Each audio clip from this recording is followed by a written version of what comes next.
Wolfchase Toyota Insider, the Memphis Tiger Network. I'm Jeff Brywell alongside Clay Green with Tiger Baseball. And Coach, you're in a conference play. We're going to talk about a few players, highlight them in a little bit. But first of all, coming off the opening conference series with UCF, took a 2-1 series loss, but you got a nice win on Friday night. Colton Hathcott got the complete game for you. You hit the ball well that night. Yeah, we came out and we're going to attack. Cree Frenfrock, their Friday night pitcher, is really good arm, and we knew he was going to attack the zone, and the plan was to go out there and attack early, and we did that and rattled off some hits early, and then he started going to his breaking ball a little bit more, so we had to adjust, and the guys did a good job of adjusting midway through the game, which is the way most games go. You have a plan of attack, and then you got to adjust. It's in some aspects is like football halftime adjustments, yeah. But it comes individually, yeah. So it's a little different. Unfortunately, you didn't see a lot of fastballs Saturday or Sunday. They sent some breaking ball guys at you.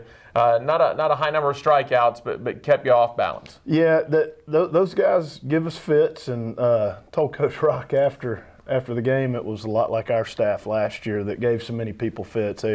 What you would consider front and back in terms of changing speeds. You never see the same speed twice. You see fastballs at various speeds. You see ton of breaking balls. I think Sunday's guy at one point, he was about 70% off speed and was throwing them for strikes. It makes for a tough weekend, but we didn't adjust quick enough until late and in the ninth, where we rattled off a few hits on Sunday, but that was too late. Coach will turn around Wednesday night against Arkansas downtown at AutoZone Park, and they're a very solid team. Last year we split with Arkansas, so you've had some success against them. Yeah, it's always exciting playing down there. Our guys are always ready to take on those challenges. They'll be excited to play, and it kind of comes at a good time because hopefully it'll give us some momentum going into South Florida. South Florida is going to be on the road this weekend down in Tampa. They were a team that got a new coach last year, and they made a nice run. You guys had some success against them, especially down at the conference tournament. They ended up getting an NCAA regional bid. So they've kind of got things going now. That facility is fairly new down there, and once they upgraded everything, they got that program rolling. Yeah, Coach Kingston does a great job. He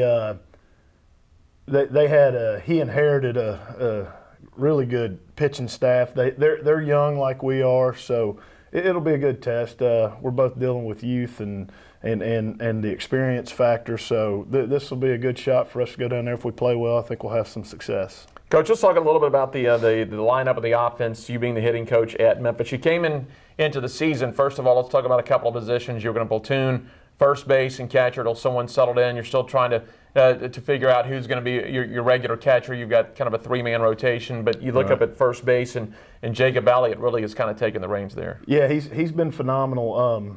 Defensively, he's a big, tall kid, so you like having that. Your infielders do. He's played really well. Coach Rock's actually stuck him in the 4-hole, and he's handled it well. Got a lot of RBIs for the amount of bats he has, and he's very mature. He doesn't mind handling the spotlight, and he's been phenomenal.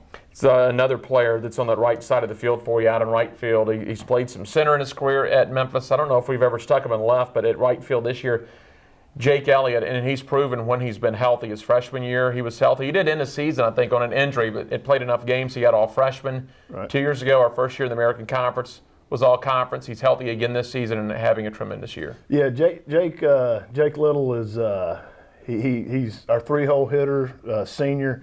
Had a tough year last year playing through injury, and a lot of fun to see him have a lot of success. He's hitting the ball all throughout the field now, whereas when he came in, he was more of a pull hitter, so it made him susceptible to breaking balls and change up guys. And as you saw Saturday and Sunday, he handled it a little bit better than some of the other guys with his experience. But yeah, it's fun to have him out there. He's a good leader, and just really it's nice to have him in that 3-hole. And let's talk about a third player before we let you go here. An interesting guy, Chris Carrier, out in left field. He was a guy that came in his freshman year. Didn't get a lot of at-bats. Kane Barrow had just come in, and Kane was a great left fielder for 2 years. But interesting, he's the only player that's ever going to win the American Conference Home Run Derby. You guys stuck him out there because you knew he had some pop. It would be fun. He won the Home Run Derby, but you were thinking, will this guy will ever be a guy that's going to be in there on a regular basis? Well, he started getting some at-bats last year, and you could see what he could do, and he's really done well for you this year. Yeah, he's been phenomenal. He is probably one of the strongest athlete baseball players that I've ever been around, and I've been around a few. He's very explosive, very powerful, just works as hard or harder than anybody we have on the team right now. And his success is due to that. It's just his blue-collar work ethic, powerful, fast. He's impressive in a baseball uniform for sure. Well, when you look at Carrier, maybe not this year, but maybe as a senior in his draft prospects, because of his size, good hitter, he's really learned to play that outfield position pretty well, has a pretty good arm. I think the X factor, though, with Carrier is you don't realize it because he is so big. He has a lot of speed. He moves around the outfield well, and he is traded with Darian, of all people, back and forth to be your leader in stolen bases this year. Yeah, and teams, until they see him in person, sometimes don't realize how fast he is. The Southern Illinois coach mentioned that he was very impressed with the athletic team we had, and one of the guys he highlighted was Carrier, to be that big and weigh that much and be that fast and powerful. But yeah, so they kind of, in the dugout, him and Darian are going back and forth a little bit on stolen bases and claiming that, I'm shutting him down and stuff like that. So.